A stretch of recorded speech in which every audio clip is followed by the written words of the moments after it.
9월 첫째 주 수요일 예배 자리에 나오신 모든 성도님들을 환영하고 축복합니다.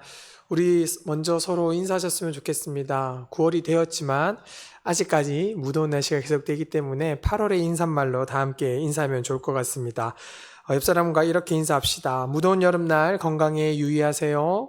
무더운 여름날 건강에 유의하세요. 네, 이제 마음과 정성을 모아 거룩하신 하나님께 예배하겠습니다.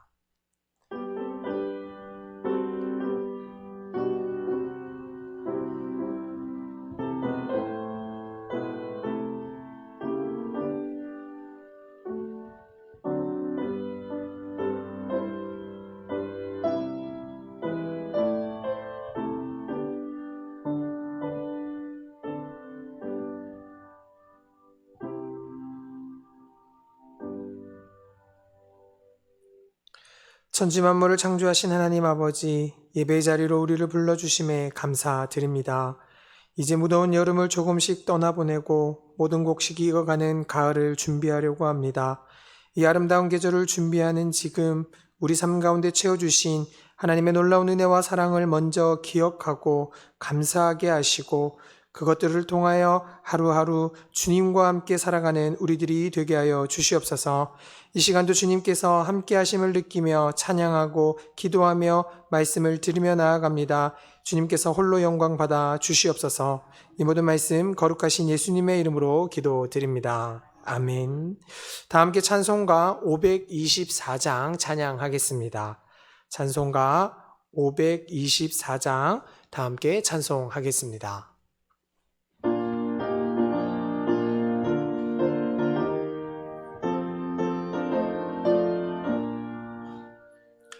갈 길을 밝히 보이시니 주 앞에 빨리 나갑시다.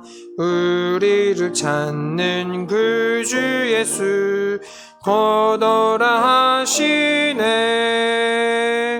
죄악 벗은 우리 영혼은 기뻐 뛰며 주를 보겠네. 하늘에 계신 주 예수를 영원히 섬기리.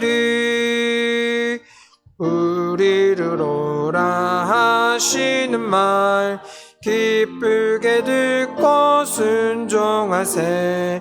구주를 믿기 지체 말고 속속히 나가세. 죄악 벗은 우리 영혼은 기뻐 뛰며 주를 보겠네. 하늘에 계신 주 예수를 영원히 섬기리. 주 오늘 여기 계시오니 다 와서 주의 말씀 듣세. 듣기도 하며 생각하니 참 진리시로다. 죄악 벗은 우리 영혼은 기뻐 뛰며 주를 보겠네. 하늘에 계신 주 예수를 영원히 섬기리. 이어서 찬송가 370장 찬양하겠습니다. 370장입니다.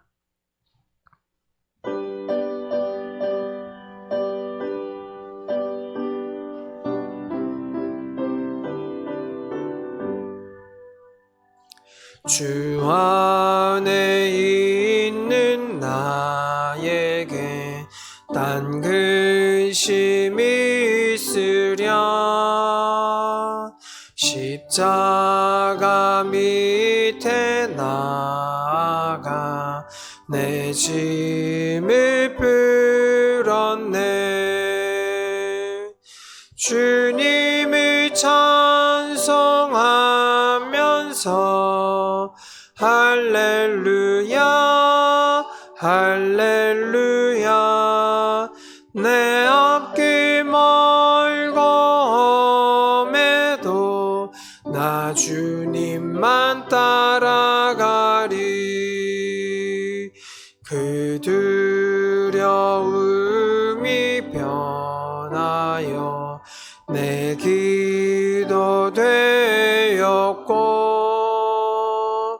전날의 한숨 변하여 내 노래 되었네.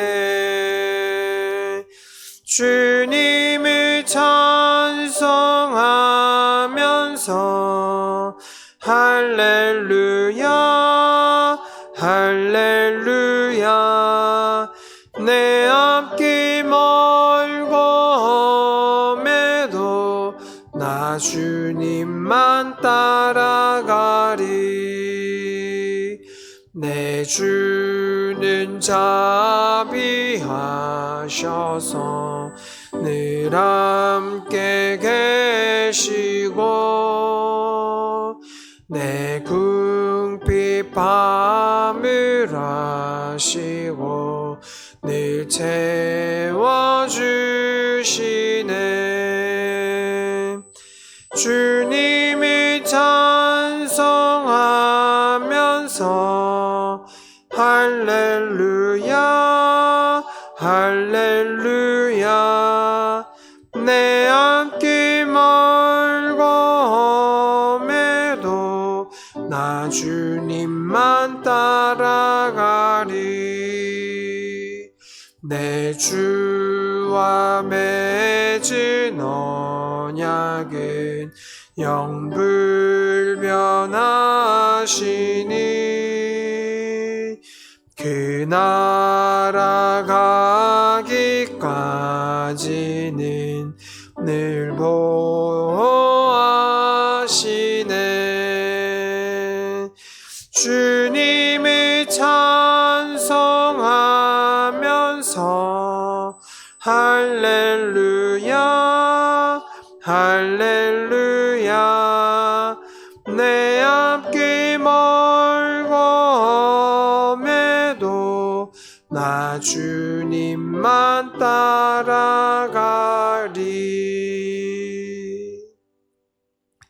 이 시간 루터의 15번째 기도로 함께 기도하겠습니다. 주 하나님 아버지, 주께서 우리를 넘어지게 하시면 우리가 무엇이 되겠나이까? 주께서 손을 떼시면 우리가 무엇을 하겠습니까? 주께서 더 이상 빛을 발하지 않으시면 우리가 무엇을 더 행할 수 있겠습니까? 배운 자가 순식간에 못 배운 자처럼 되고 현명한 자가 어리석은 자처럼 되고 지혜로운 자가 우둔한 자처럼 됨이 바로 그 때문인지요.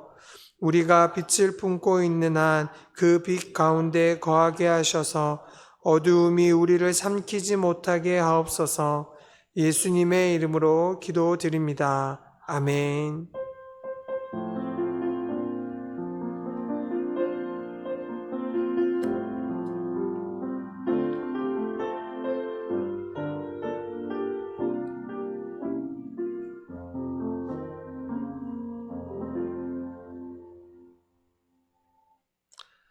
하나님께서 오늘 우리에게 주신 말씀은 사도행전 22장 22절에서 30절까지의 말씀입니다. 사도행전 22장 22절에서 30절까지의 말씀은 신약성경 226쪽에 있습니다. 이제 하나님의 말씀을 봉독하겠습니다. 하나님의 말씀을 경청하시기 바랍니다.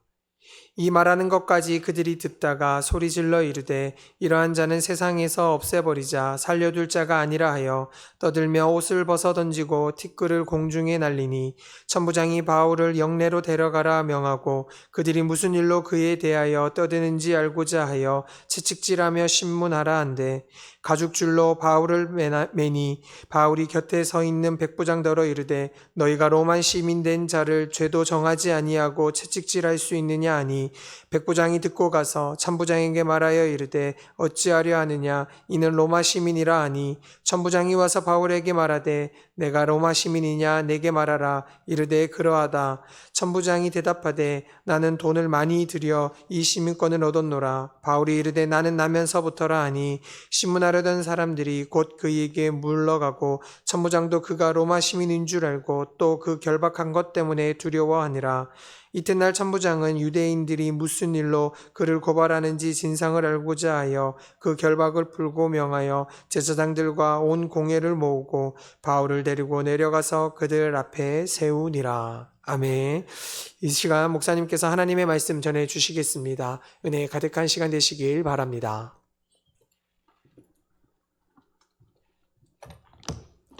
먼저 광고 말씀드리겠습니다. 총회 주일입니다. 다음 주일이요. 그래서 총회 헌금이 있으니까 기억하시고 함께 참여해 주시면 감사하겠습니다. 그리고 3부 예배 후에 본당에서 재직회 있는 것도 기억해 주시고요. 또 목요 BS 시작되지 않습니까? 열심히 참여하시기 바랍니다. 해피 시니어 대학이 9월 9일부터 9월 30일까지 매주 화요일 오전 10시부터 12시까지 진행됩니다. 그러니까 65세 이상은 신청하셔서 함께 즐거운 시간을 가지시기 바랍니다. 어제 평양로에 서시찰회가 열렸는데 주님 안에서 잘 진행되었습니다. 기도해 주셔서 감사하고요. 캘리그라피 수업 모집합니다. 9월 6일부터 11월 22일까지 매주 토요일 2시부터 3시 30분까지 진행됩니다. 참 좋은 시간이더라고요. 또 카페 작품을 전시하는 것을 보면 얼마나 큰 기쁨이 있을까 하는 생각을 합니다. 하실 분들은 신청하시면 감사하겠습니다. 잠시 기도하겠습니다. 하나님 아버지 감사합니다. 우리가 모여서 주님의 말씀 앞에 섭니다. 설 때마다 하나님께서 감동하여 주시옵고 말씀이 우리에게 생명의 양식이 될 수 있도록 성령께서 역사하여 주시옵소서. 예수님 이름으로 기도드립니다. 아멘. 여러분들께서 기도해 주셔서 잘 쉬고 돌아왔는데요. 우리가 이 세상을 살아가면서 하나님의 뜻을 받아들이는 게 얼마나 어려운가를 늘 바라보며 이것저것 경험을 하게 됩니다. 유럽의 역사를 가만히 보면 유럽 역사는 기독교의 역사라 해도 과언이 아닙니다. 그런데 기독교 역사 때문에 유럽이 큰 고통을 겪어온 것도 사실입니다. 특별히 구교와 신교, 우리로 얘기하면 천주교라고 합니다만 로마 카톨릭과 그리고 개신교 사이의 전쟁이 적지 않았습니다. 해마다 전쟁이 일어날 정도로, 그리고 전쟁이 계속될 정도로 심각했습니다. 그래서 유럽에서의 종교 전쟁은 넌더리가 날 정도로 일반 백성들에게는 참 고통스러운 이야기입니다. 그래서 유럽의 비종교화, 그러니까 종교를 가지고 있음에도 불구하고 난 앞으로 종교를 갖지 않겠습니다 하는 젊은이들이 많이 늘어나게 된 결정적인 이유는 이 두 종교의 갈등 상황 때문입니다. 노르웨이 같은 나라는 어떻게 자신들의 종교를 결정했냐 하면 국민 투표를 통해서 결정했습니다. 우리가 로마 카톨릭을 택할 건가 개신교를 택할 건가. 그래서 스칸디나비아 반도에 있는 북유럽들은 대부분 개신교를 택하게 되었죠. 그래서 개신교를 국교로 삼고 있는 나라들이 있습니다. 이렇듯 우리가 무엇인가 변화된다고 하는 게 얼마나 어려운가를 우리는 늘 경험하면서 합니다. 제도 하나 변화되는 게 보통 어려운 일이 아닙니다. 그래서 제도를 정할 때 잘 정해야 하고, 그리고 제도를 정할 때 기계적으로 너무 딱딱하게 제도를 정해놓으면 제도 때문에 역사가 후퇴하게 되고 제도 때문에 그 공동체가 쇠퇴하게 되는 결정적인 원인이 되기도 합니다. 따라서 우리가 오늘 주신 말씀을 통해서도 우리 신앙이 어떠해야 하는가, 이런 부분에서 어떤 인식을 가져야 하는가를 우리가 살펴볼 수 있습니다. 22절에 보면 이런 말씀이 있어요. 이 말하는 것까지 그들이 듣다가 소리질러 이르되 이러한 자는 세상에서 없애버리자 살려둘 자가 아니라 하여 떠들며 옷을 벗어던지고 티끌을 공중에 날리니. 그러니까 유대 그리스도인들이나 유대인들이 몹시 흥분했다는 사실을 알 수 있어요. 그런데 어느 정도 흥분했느냐, 이런 사람 없애야 된다라고 흥분했습니다. 이 사람 살려두면 큰일 난다, 그렇게 생각을 하는 거예요. 없어져야 할 인물로 바울을 지목하게 된 것입니다.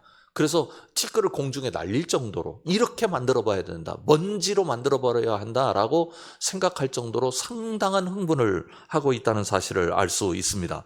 그러면 왜 이 사람들이 이렇게 흥분하고 있는가? 바로 그 직전에 성경이 기록된 내용 때문이에요. 사도행전 22장 17절부터 21절까지 내용을 보면 여러 가지 내용이 나오는데 그 중에 한 가지를 짚도록 하겠습니다. 18절을 보면 봄에 주께서 내게 말씀하시되 속히 예루살렘에서 나가라. 이렇게 되어 있어요. 근데 17절을 보십시오. 후에 내가 예루살렘으로 돌아와서 성전에서 기도할 때 황홀한 중에, 그러니까 황홀한 중에 예루살렘에 기도하는 바울에게 주님께서 이렇게 말씀하셨다. 이렇게 바울이 유대인들 앞에서 자기의 선교를 논증하게 됩니다. 그런데 주님이 말씀하셨다. 무슨 얘기를 했느냐? 속히 예루살렘에서 나가라 라고 말씀하셨다. 주님이 말씀하시면 예루살렘에서 나가는 말씀은 유대인들에게 용납될 수 없는 말씀입니다. 가령 이방 지역에 있거나 갈릴리 지역에 있을 때 예루살렘으로 가라, 그건 이해할 수 있어요. 왜냐하면 예루살렘은 하나님의 도시요, 성령의 도시요, 믿음의 도시입니다. 신앙의 도시입니다.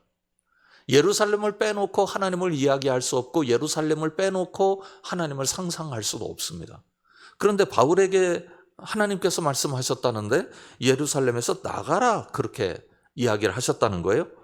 그러고 나서 사도 바울이 어떤 얘기를 하느냐 하면 스데반에게 어떤 일이 일어났고 그때 자신이 어떤 역할을 했고 뭐 그런 얘기를 줄줄이 합니다. 다시 한번 그 본문을 보시면 18절 그 두 번째 줄에 이렇게 돼 있어요. 그들은 내가 내게 대하여 증언한 말을 듣지 아니하리라 하시거늘 19절에 내가 말하기를 주님, 내가 주를 믿는 사람들을 가두고 또 각 회당에서 때리고 또 주의 증인 스데반이 피를 흘릴 때 내가 곁에 서서 찬성하고 그 죽이는 사람들의 옷을 지킨 줄 그들도 아나이다.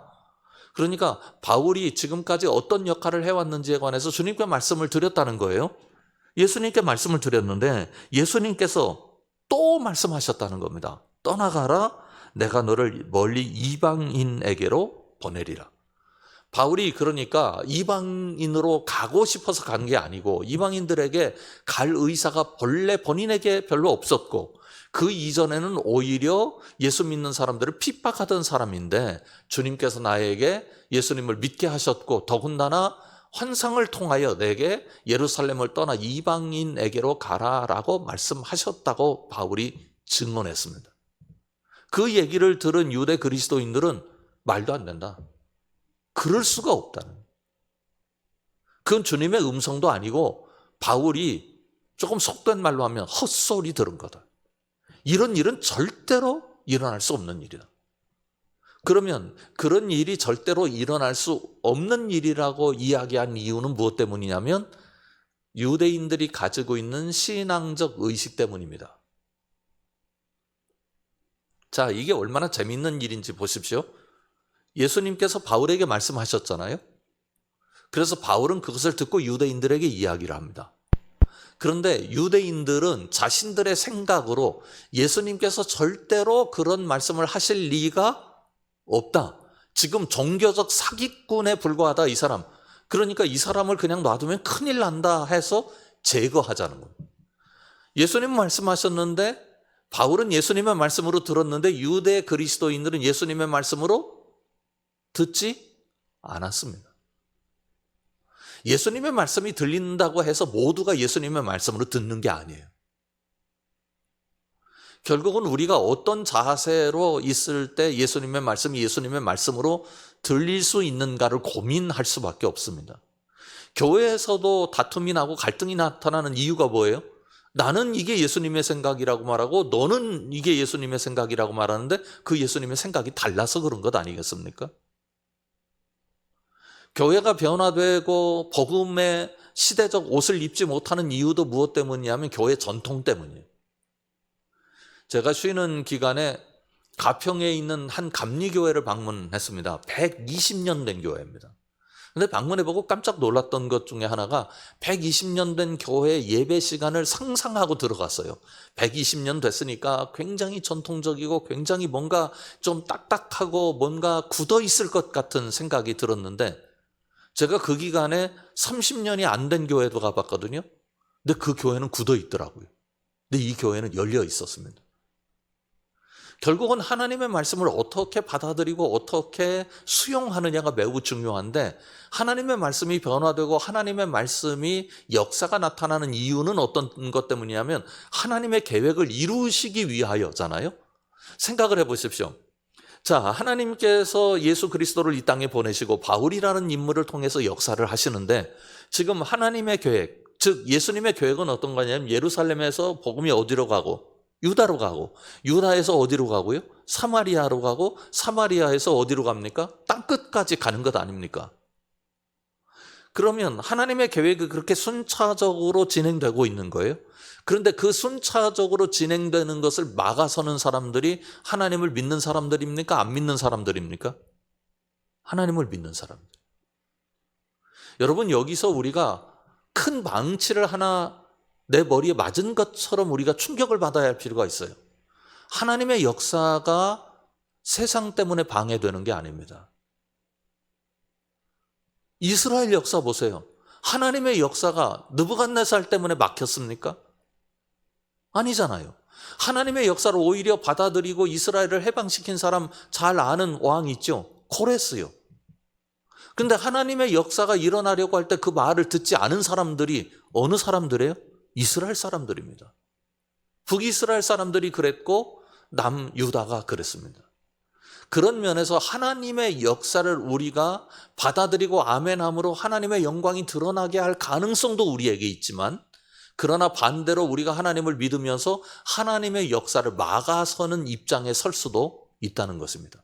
이것이 우리가 두렵고 떨면서 하나님 앞에 나아가야 할 이유입니다. 하나님의 역사를 방해한 사람들은 유대인들이었고, 유대인들도 그냥 유대인들이 아니고 예수님을 믿는 유대인들이었습니다. 그리고 이 사람들은 어떤 전통을 가지고 있는 사람들입니까? 120명이 마가 요한의 다락방에서 성령 체험을 한 사람들이에요. 성령 체험을 한 사람들이 하나님의 음성을 막아서고 있습니다. 그런 면에서 우리가 신앙적으로 얼마나 깨어 있어야 하는가에 대해서 생각해 볼 필요가 있어요. 그러면 유대 그리스도인들이 왜 이런 지경이 되었는가? 크게 세 가지로 분석해 볼 수 있습니다. 더 잘게 분석하면 여러 가지가 있을 수 있습니다만, 세 가지 제가 분석을 해왔는데, 첫 번째가 그들의 정체성 문제입니다. 이 정체성 문제가 일종의 민족주의적 정체성으로 변질되었기 때문이에요. 우리는 하나님의 백성입니다. 그러면 우리가 하나님의 백성입니다라고 감사하고 감격하는 것에서 끝나면 좋은데, 이게 어디로 가느냐면 저 사람들은 하나님의 백성이 아닙니다로 가면 문제가 생깁니다. 지금 한국 교회의 문제 중에 하나가 어떤 게 있느냐면, 교회에 나오면 우리는 구원받은 백성입니다. 그래서 감사하고 나 같은 것까지도 우리가 흔히 표현하는 것처럼 구원해 주셔서 참 감사합니다, 감격합니다, 여기까지만 가야 되는데, 어떻게 하느냐면 교회 나오는 사람과 안 나오는 사람을 쫙 갈라놓고 저 사람들은 마귀 백성이고 우리는 하나님 백성입니다 라고 인식을 하는, 이 인식이 엄청나게 많은 사유의 변화를 일으킵니다. 그래서 제가 종종 드리는 말씀입니다만, 세상에 하나님의 역사가 있습니까? 없습니까? 있습니다. 세상 누구 겁니까? 하나님 겁니다.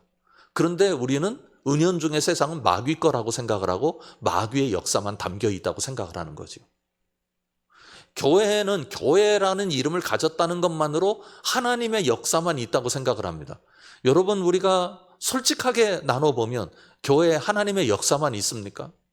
그렇지 않아요. 그러니까 잘못된 이 구분, 잘못된 차별적 사고는 우리 신앙을 완전히 망가뜨립니다. 두 번째로는 선민의식입니다.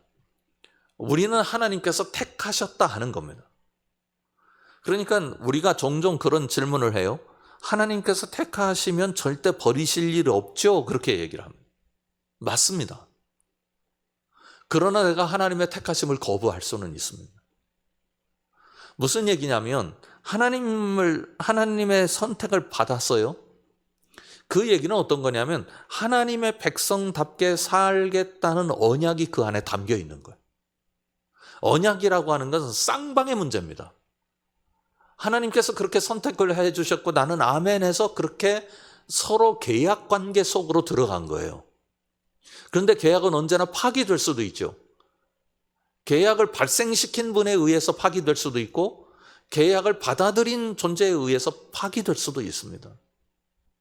이런 거지요. 하나님께서 선택하셨으니까 내가 무슨 일을 해도 하나님이 나를 놓지 않으실 거야. 그 말씀이 얼마나 은혜로운 말씀이에요. 그런데 그게 핑계가 돼서 무슨 일을 해도 된다는 생각으로 하나님께서 원하시지 않는 일을 하는 것에 대한 합리화로 변화되면 선민의식이 타락하게 되고, 이 타락은 하나님의 진노를 불러일으키는 원인이 됩니다. 이스라엘 백성들이 선민의식을 갖는 건 좋은데, 그러나 그게 구조화되고 그게 일종의 기계화되어서 우리가 무슨 일을 해도 하나님은 우리를 절대 버리시지 않는다, 그러니까 괜찮다라는 방식으로 변화되었고, 이것이 또 특별한 계급적 의식으로 변화돼서 저 사람들은 선택받지 못한 사람, 우리는 선택된 사람. 그래서 우월성이라고 하는 새로운 감각으로, 새로운 인식으로 그들의 삶의 양식이 되어서 이스라엘을 하나님으로부터 멀어지게 만드는 결정적인 원인을 제공하게 됩니다. 그런데 이것보다 더 심각한 문제가 있습니다. 그건 뭐냐면 메시아 이해의 차이입니다. 저 첫 번째와 두 번째가 만들어낸 결과물입니다. 사실은요. 어떤 거냐면 메시아가 이 땅에 오셔요. 그래서 메시아가 오신 것을 환영하고 받아들이는 것을 예수님을 믿는다고 그 당시 이해한 거예요. 그러면 그 예수님이라는 메시아가 이 땅에 오셔서 유대인들에게 어떤 역사를 베푸시는가, 이 지점이 유대인들의 하나님에 대한 이해를 잘못하게 되는 결정적 원인이 됩니다. 이스라엘 백성들은 구약의 말씀을 다 알고 있어요. 그렇죠? 구약 성경을 가지고 있고 구약을 해석하는 지도자들이 있었습니다. 율법사들, 서기관들, 제사장들, 연구가들이 많이 있었죠. 그런데 그 사람들의 공통적인 견해는 어떤 거였느냐면 이런 거였어요. 이 메시아가 이 땅에 오셔서 이스라엘이 잃어버린 영광을 회복시켜준다. 이게 참 어려운 문제예요. 왜 어려운 문제냐면 메시아가 이 땅에 오셔서 하나님의 영광을 드러내시고 하나님을 믿는 백성들에게 영광을 주시는 것 잘못된 해석입니까? 문제없는 해석입니까? 문제없는 해석이에요. 그런데 이게 어떻게 될 때 문제를 일으키느냐면 유대인에게만 이게 문제. 하나님께서는 이미 예언자들을 통해서 온 세계를 구원하실 뜻을 표현하셨고, 또 에스겔서 우리가 아침에 보고 있습니다만 에스겔서에서 다윗의 왕위가 예수님에게까지 이른다는 말씀을 이미 하나님께서 하셨습니다. 그런데 이스라엘 백성들은 그거를 어떻게 이야기하고 있느냐면 예수님이 이스라엘 민족을 회복시키러 오신 분이다라고까지만 이해를 하는 겁니다. 이스라엘 민족을 회복시키는 건 맞습니다. 그런데 거기에 만자가 붙으면 이제 문제가 일어나는 거죠. 예수님이 이 땅에 오신 이유가 이스라엘을 회복시키기 위해서 오셨고 나는 그것을 믿는 사람이 됐어요. 그러면 이방을 회복시키면 됩니까? 안 됩니까? 안 되는 거죠. 그러니 정체성, 그리고 선민의식, 메시아에 대한 이해, 이 세 가지가 하나의 세트로 묶이니까 사도 바울이 죽일 놈이 된 겁니다. 참 무서운 이야기, 오늘 주신 말씀은 무서운 이야기. 두 가지 면에서 그러는 건데, 첫 번째로는 하나님의 역사가 진행되는 게 이렇게 어렵구나. 그러니까 우리는 하나님께서 뜻을 이루어 주시니까 순적하게 모든 일이 차곡차곡 이루어져서 뭔가 하나님의 영광이 나타날 것이라고 하는 너무 순진한 생각에 매여 있는 것 같다는 생각을 해봅니다.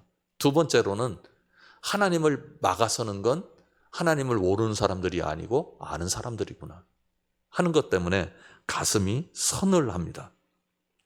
그런데 이것 다음에 우리가 또 가져야 할 아주 중요한 메시지가 오늘 주신 말씀에 있어요. 그래서 이제 소란이 일어나니까 천부장이 바울을 일종의 체포를 합니다. 24절에 보면 천부장이 바울을 영내로 데려가라 명하고 그들이 무슨 일로 그에 대해서 떠드는지 알고자 하여 채찍질하며 신문하라 한데 가죽줄로 바울을 매니 바울이 곁에 서 있는 백부장더러 이르되 너희가 로마 시민된 자를 죄도 정하지 아니하고 채찍질을 할 수 있느냐 하니 천부장이 체포를 해서 이제 백부장을 시켜가지고 채찍질을 한 거예요. 채찍질의 당사자인 백부장에게 나 로마 시민권자인데 하고 밝힙니다. 그러자 백부장이 이게 보통 일이 아니구나 라는 생각을 하게 돼요. 그래서 천부장에게 이제 보고를 합니다.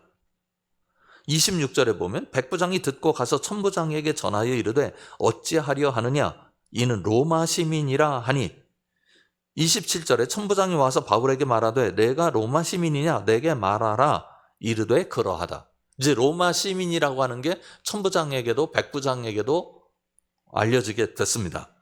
그런데 28절이 재밌습니다. 28절을 보면 천부장이 대답하되 나는 돈을 많이 들여 이 시민권을 얻었노라.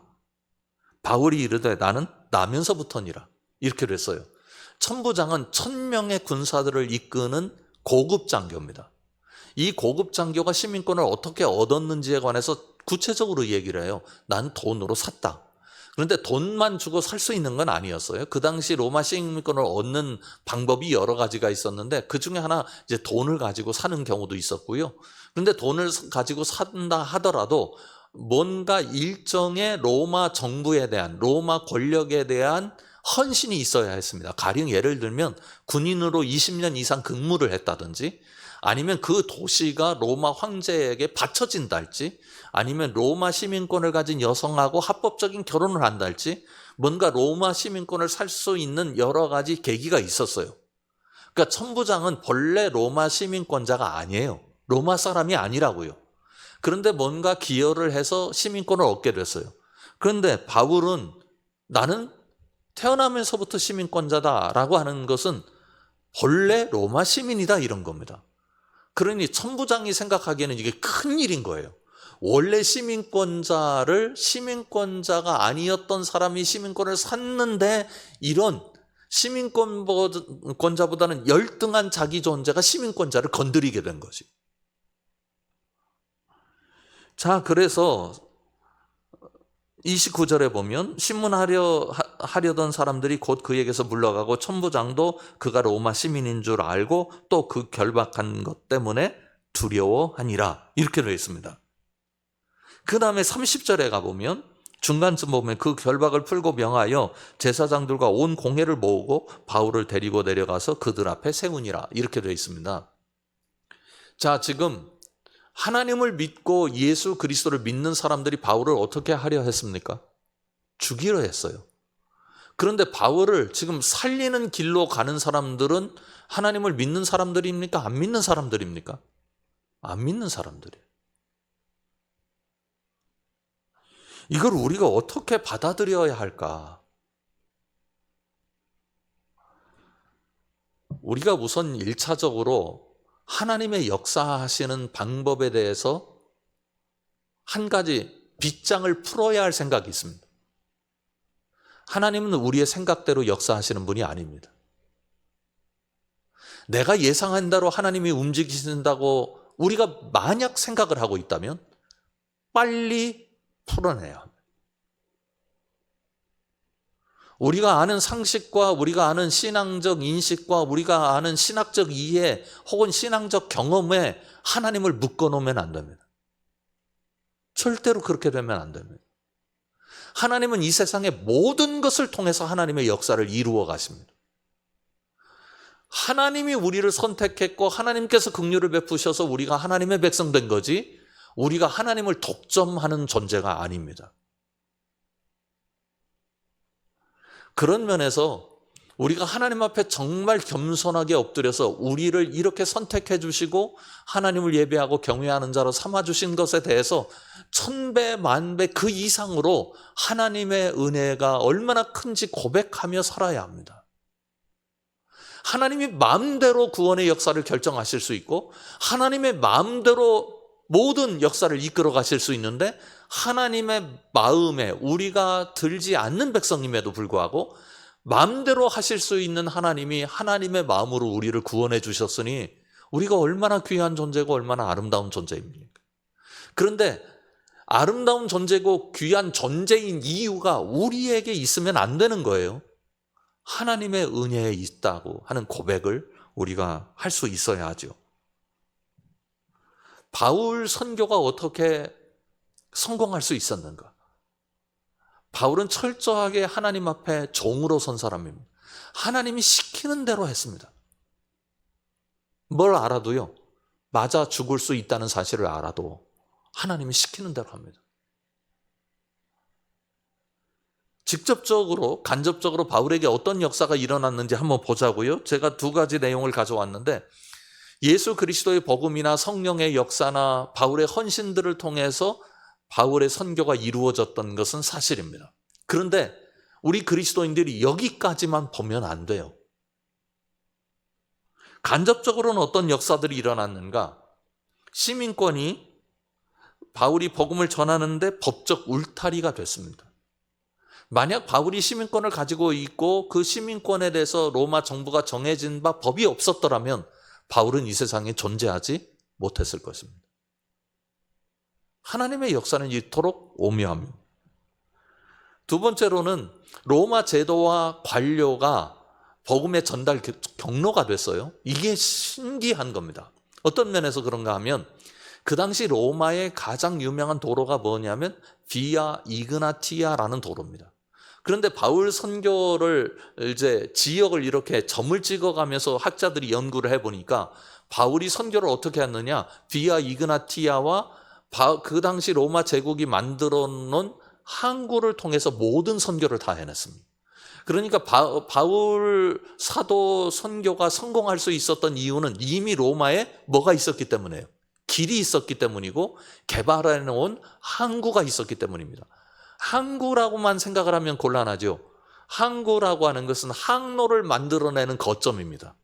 그러니까 육지길이 있었고 바닷길이 있었기 때문에 하나님께서 바울이란 인물을 사용하셔서 예수 그리스도를 믿게 하시고 예수 그리스도의 역사가 나타나도록 하셨어요. 그러니까 로마가 가진 인프라라고 하는 게 굉장히 중요했던 거예요. 두 번째로는 그 관료제도입니다. 이 관료제도가 왜 중요했느냐면 여러분 기억하시죠? 바울이 로마의 시위대 안에 갇혔습니다. 이 시위대라고 하는 건 어떤 거냐면 로마의 황제를 호위하는, 우리식으로 얘기하면 호위무사들이 사는 곳이에요. 경비대원들이 사는 곳입니다. 여기 경비대원들이 사는 곳에서 바울이 복음을 전했어요. 그런데 로마 군인들은 이동을 하게 됩니다. 큰 제국을 다스리는 나라이기 때문에 가령 예를 들면 미국에서 우리나라 주둔군으로 왔던 미군이 필리핀으로 가기도 하고 괌으로 가기도 하고 독일로 가기도 하고 유럽으로 가기도 합니다. 그렇게 계속 순환모직을 맡게 되어 있거든요. 그러면 시위대 안에서 경비단에서 일하던 어떤 군 장교가 예수님을 영접했어요. 근데 이 사람이 다른 지역으로 가요. 그럼 거기에서 그리스도인들이 생겨나게 되는 거예요. 이 장교 때문에. 로마 제도가 가진 관료제도, 또 군인들뿐만 아니라 로마의 관리가 예수님을 믿게 돼요. 그러면 이 관리가 식민지로 가기도 하고 다른 나라로, 다른 지역으로 가기도 한다고요. 그러면 거기에도 예수 믿는 사람들이 생겨나게 된 거예요. 그래서 바울이 갈 때 거기에 이미 예수 믿는 사람들이 있었어요. 얼마나 놀라운 역사입니까? 유대 그리스도인들은 하나님의 역사를 그렇게 막아서고 있는데 오히려 이방의 관료와 이방의 제도를 통해서 하나님의 역사는 펼쳐지고 있는 셈입니다. 그래서 우리가 꼭 기억해야 될 게 이겁니다. 교회 밖의 제도나 문화나 정치나 사회 시스템에 대해서 우리가 절대로 간과하면 안 됩니다. 하나님은 이 모든 것들을 선하게 이용하셔서 하나님의 뜻을 이루실 것입니다. 많은 사람들이 종교개혁은 마틴 루터와 장 깔뱅에 의해서 성공했고 거기 주변에 또 이런 인물들이 있다 하는 이야기를 듣습니다. 그런데 종교개혁이 너무 종교 내부적으로만 좁게 연구된 결과물만 우리가 알고 있어요. 그렇지 않습니다. 종교개혁이 성공할 수 있었던 것은 그때 당시의 시대성의 변화 때문입니다. 르네상스 운동이 일어나게 되었고 르네상스에 의해서 세계관의 변화가 일어나게 되었고 그때 그 시대적 변화에 따라서 복음이 어떻게 백성들에게 전해져야 하고, 그리고 백성들이 복음 앞에 어떻게 나와야 하는지에 관해서 기독교 안에 반성운동이 일어나게 된 것입니다. 그래서 세계의 문화의 변화, 철학의 변화, 인문학적 변화, 그리고 세계 정치 시스템의 변화, 사람들의 변화가 굉장히 중요한 그릇이 되었습니다. 만약 그게 없었더라면 그런 주장들, 그러니까 성경에 대한 그 마틴 루터나 장 깔뱅의 신학적 해석들, 그리고 주장들, 운동들이 설득력을 갖지 못하게 되었을 거예요. 하나님은 그들을 하나님의 일꾼으로 삼으시기 위해서 세계를 이미 변화시켜 가고 계셨습니다. 우리가 그리스도인으로 살고 있지만 세상 속에서도 움직이시는 하나님에 대한 민감성을 잃으면 우리 신앙이 폐쇄적으로 변하게 되고, 우리가 전통 안에 갇혀서 전통을 하나님처럼 여길 가능성이 있습니다. 언제나 여러분들 마음속에 우리 생각대로 움직이시는 하나님이 아니라 크신 하나님이시고, 그 크신 하나님은 세계 곳곳에서, 대한민국 곳곳에서 어떤 사람들을 통하여, 어떤 제도를 통하여 오늘 또 일하시는 것을 영적으로 깨닫고 민감하게 반응할 줄 아는 신앙적 양식을 가질 수 있기를 주님의 이름으로 축원합니다. 기도하겠습니다. 하나님 아버지, 하나님은 온 세계의 주인이십니다. 아브라함이 이방인이었을 때 하나님께서 그를 부르셔서 하나님의 백성 삼아 주셨습니다. 이스라엘 역사 속에서도 이방인들을 통하여 놀라운 역사를 베풀어 주셨고, 하나님을 알지도 못하는 사람들의 입에 하나님을 고백하도록 역사하셨고, 그리고 예루살렘 백성들을 통하여, 유대 백성들을 통하여 온 세계를 구원하실 계획을 세우셨습니다. 그리고 실행하셨습니다. 하나님의 이 신묘막측한 은혜와 섭리에 대해서 우리가 늘 기억할 수 있도록 인도하여 주시옵고, 하나님은 오늘도 그 방법으로 역사하시는 것을 우리가 잊지 않게 하여 주셔서 우리가 신앙적으로 폐쇄성 안에 머물게 되고 전통 안에 갇히지 않도록 인도하여 주시오며, 하나님의 여시는 역사 앞에 언제나 아멘하며 순종하는 그리스도인으로 살아가게 하여 주옵소서. 예수님 이름으로 간절히 기도드립니다. 아멘. 하늘에 계신 우리 아버지, 아버지의 이름을 거룩하게 하시며 아버지의 나라가 오게 하시며 아버지의 뜻이 하늘에서와 같이 땅에서도 이루어지게 하소서. 오늘 우리에게 일용할 양식을 주시고 우리가 우리에게 잘못한 사람을 용서하여 준 것 같이 우리 죄를 용서하여 주시고 우리를 시험에 빠지지 않게 하시고 악에서 구하소서. 나라와 권능과 영광이 영원히 아버지의 것입니다. 아멘.